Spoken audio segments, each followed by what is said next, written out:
In today's video, I'm going to teach you how to add the volume zone indicator and the price zone indicator in TradingView Pro, quick and easy. By the end of this walkthrough, you'll know exactly where to click, what to type, and how to get everything properly set up so you can start using these tools in your own trading.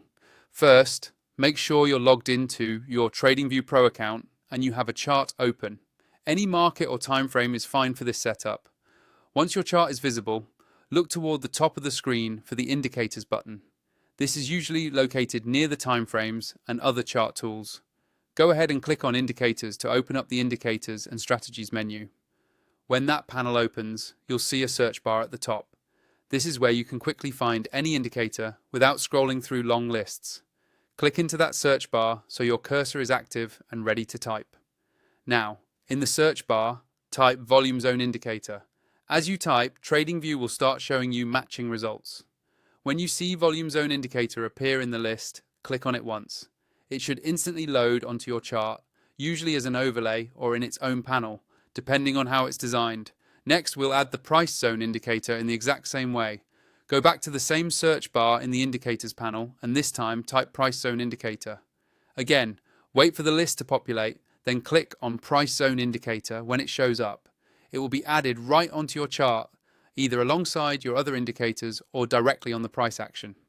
With both indicators added, the next step is to customize them so they fit your trading style and are easy to read.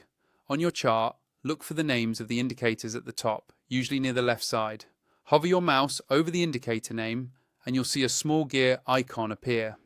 That gear icon opens the settings.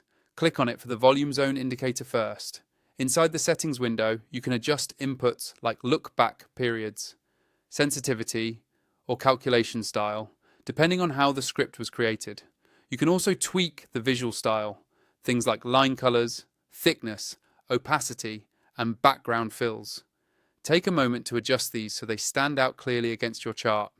When you're done, hit OK or close the window to apply your changes. Repeat that same process for the price zone indicator. Open its settings using the gear icon, customize the inputs and colors, then confirm your changes. Your chart should now clearly display both volume zones and price zones in a way that makes sense to you. Finally, if you don't already have TradingView Pro and you want access to these tools with all the pro features, use the sign up link I've placed in the video description. It will take you straight to the TradingView sign up page where you can create or upgrade your account and start using these indicators without any limitations. That's all there is to it. You've successfully added the volume zone indicator and the price zone indicator to your TradingView Pro chart and customized them for your setup.